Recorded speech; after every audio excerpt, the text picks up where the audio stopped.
with episode 90, we were like, what are we gonna do for these 90s? We figured we would take it back. Take it all the way back. To the actual year. That's right. What was going on in 1990, man? We're gonna talk about a few albums that I guess somewhat impacted us and the hip-hop culture. Yeah, oh yeah. At that time period. The funny thing was, as we're going through some of these 90s, this 90s shit, it's a lot of shit that I'm seeing on. I forgot about a lot of this shit. Fuck yeah. There's some shit that I was like, don't even remember. Don't even fucking remember. I'm like, who are these people? We were 5. Right, like the Booyah Tribe. All right. Shout out to them. But you know what's crazy? I've always seen Booyah's Tribes when I used to get the Source magazine, Double XLs. I would always see their advertisements. Yeah. But I never listened to them. Never did either. But I got a little ski taste of the Booyah Tribe while I was looking through all these 90s albums. And it was pretty interesting. Those y'all don't know, I'm guessing they're Samoan hip hop group? Islander, something, yeah. Pacific Islander? Some kind of islander. Right. I'm guessing, I'm leaning towards Samoan. I would too. Right. I know we don't get a lot of Samoan hip hop going on, but y'all should definitely go check out the Booyah Tribe, especially if it's Samoan right now. Yeah. Okay, just go check out the Booyah Tribe. But there were a lot of albums that we came across though. A lot. It was hard. It was hard to choose. EPMD albums. Yeah. Public Enemy. Yeah. MC Hammer. Jiggity Jiggity Jay-Z. Vanilla Ice. Right.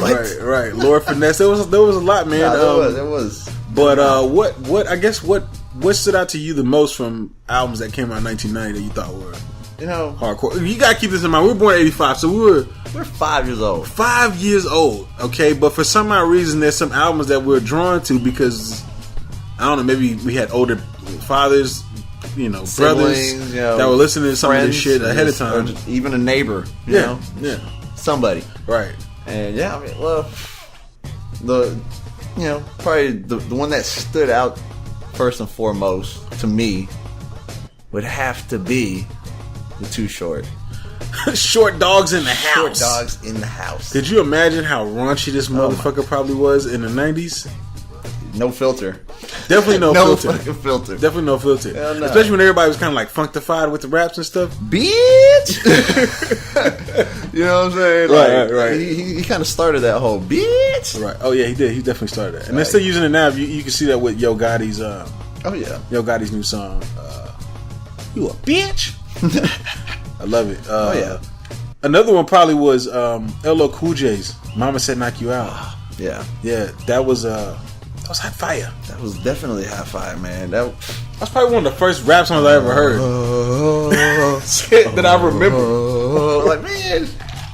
No, I remember. Call it a comeback. Right. No. I remember going through like my pops's music. I was probably a little bit older, maybe 8 or 9. Yeah. And I was drawn to that album because the cover is animated. When you're a kid, you see something animated, you're like, oh, what's this? Mm-hmm. Yeah, and you listen to it and you realize immediately that you're not supposed to be listening to this. Immediately. But, I had my hands on it. I had my hands on it early. Definitely explicit.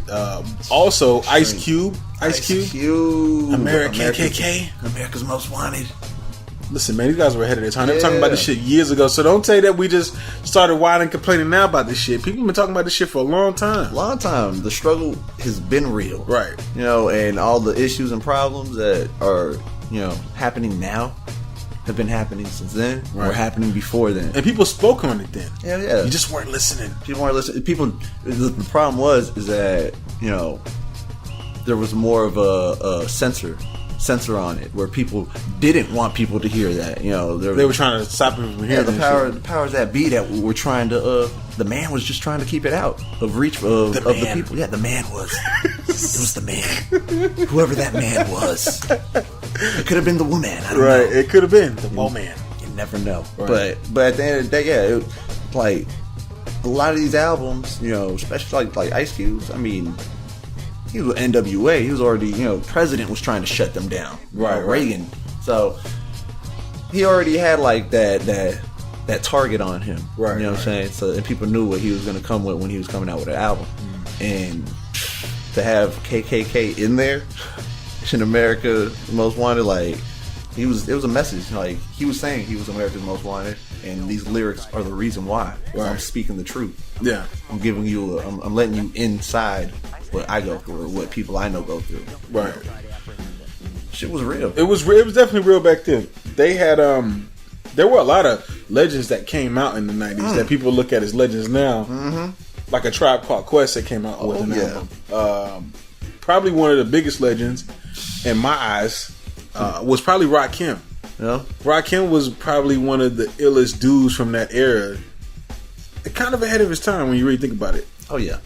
I mean, that dude's lyrics, Rakim's lyrics, man. Right. Like you could hear him today, and know he was cold. Yeah, and You know what I'm that saying? you're like, wow, this shit stood the test of time. Right, especially because you hear a lot of the other guys from the 90s and they sound like they're dated, whereas with Rakim, I mean, it sounds a little dated too. It sounds like the 90s, but It's because he's on a 90s beat. Right, it's a 90s beat, but you can hear the way he was flowing was like, you know, like I think eventually people started to flow like that over time. Yeah, well, put those same lyrics on a beat nowadays.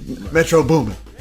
Oh shit! Rakim would be killing. Rakim on a Metro Boomin beat. Think about it. I would like to hear that now. To be honest with you, Honestly, DJs can mix some of them old verses and put them into a Metro Boomin instrumental. You know. Yeah, that's true. And speed, put the right tempo, and you have it. Right. You know? And that's what I'm saying. You could do that to some of his old tracks, some of his lyrics, and that shit would sound like it was made today. Right. You know, right. People would be like, "Oh shit, who's that?" You know.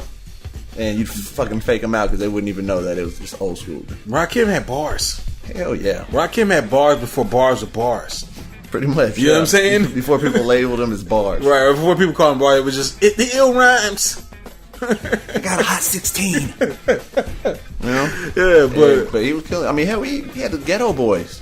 The Ghetto Boys, legends, Texas legends. Gangstar. Right, Gangstar. Yeah, we had some beasts out there. There was definitely a lot of beasts out there, man. There was definitely a lot of I think 2 Live Crew came out with an album during that time too. I would implore everybody to go back. I'm gonna link up. There's a link that I got from hiphopgoldenage.com. I'm gonna link it up. I implore you guys to just go through here to just even watch some of these videos or listen to some of these songs, and you'll be like, "Holy shit, this shit was going on! This shit was going on back in 1990." This is what it was. This is how it was happening. Right. You know? And yeah, get a little taste of the 90s. Take a little trip down memory lane. And if you weren't alive then, let's take a trip down. Get a history lesson. Right. And listen, Ice Cube. This is Ice Cube. To me, Ice Cube was the best in the 90s. Oh, yeah. You know what I'm saying? Definitely. The early 90s. Like the late 80s, early 90s, Ice Cube was like, he was a beast. That's when he was ghostwriting like a motherfucker too, you know? Right. That's how cold he was. He was just unleashing lyrics, you know, and his shit was cold. It was definitely cold. He, you know, a lot of people will say they'll say whatever about Ice Cube now because you know, I'm gonna be real with you, guys that flow back in the 90s when they flow today, it's always a weird, you know what I'm saying, kind of awkward kind of sound going on. But when you listen to them back from the 90s, you're like, holy shit, they fucking fit right into this shit. Oh yeah, you know what I'm saying? Hey, Ice Cube definitely one of those. He's definitely one of those guys. I mean, he still can bring it, but it's just not the same. It's definitely not the same. It's not the same as how he was bringing it then. Yeah, times have changed. He's older. People see him in movies, you know. And then the game evolved. And then the game evolved, exactly. Right, because like better rappers came out from that listened to Ice Cube. He birthed a new generation of rappers that rap better. So, you know, Ice Cube still being Ice Cube who he is, he's just not going to sound as raw as some of the guys that came up after him. Yeah. Right? Because, I mean, like, YG is like Ice Cube of today. When you know what I mean? I don't want to say exactly like, but you know what I mean? Like, he's like that age. Basically, yeah. He's at that time where he's doing the same kind of impactful lyrics and spitting it the way he's spitting it, the way Ice Cube did back in his day. Right. You know what I'm saying? When he was coming out with a vengeance. Right. Probably the most interesting thing too was how everybody dressed. If you watch some of these videos, how everybody's dressed and how everybody looks, and we were watching the one with Jaz-O and Jay-Z, and they were fresh out of the '80s. That's why. Jesus Christ! It wasn't. You couldn't even be like, that's how they dressed in the '90s because the '90s wasn't established yet. It really wasn't established. Kind of the '80s, like going into the 90s, and then the 90s were going to become their own style. You know, this is like the beginning of. I don't even know if this is the, like some of you say the 90s was the golden age. I don't think 1990 was the actual golden age. Nah. It was like right before the golden age to me. It may be different for other people. They may think about their somewhat older or something. Yeah. Right. But I don't feel like they were there. They were just kind of transitioning. Yeah, pretty much. I mean, yeah, that first year in any decade is kind of a transition. It is. You know it is really a transition. It's not really already. It's not like you go from New Year's Eve and then New Year's Day. It's like, all right, we have a new style, new clothing. We're all dressing differently. We're gonna rap different. Right. Nah, it just. Do you remember when the transition from 1999 into 2000? Yeah. There was definitely a transition, right? There was. All right. And then from 2000 to 2010, and then there was a transition there too. From the 09 right into 2010, it was a transition there as well. And then decades. And then we're coming up on the next transition, pretty much. We are. What is the next transition? Holy fuck! We might have to do a whole episode on that. Yeah, we'll get to that. It's a segment on that shit at some point. We'll get to that. Yeah. So over these next couple episodes, we're definitely going to go into deeper with particular albums that stand out to us. 1990 was just basically the first one. Let you know this series is getting started, and we want to give you an idea of the broad scope of what the 1990 was, and we're going to go a little more in depth as it's going to get a little more interesting as we do these 1990s. Right. We're actually going to, kind of go at it ourselves and kind of go and on this first one we kind of accumulated this together. Right. Where as we go on, we're going to start, have our own mind. Right. Pick our most impactful to us. Exactly. So we'll give you that.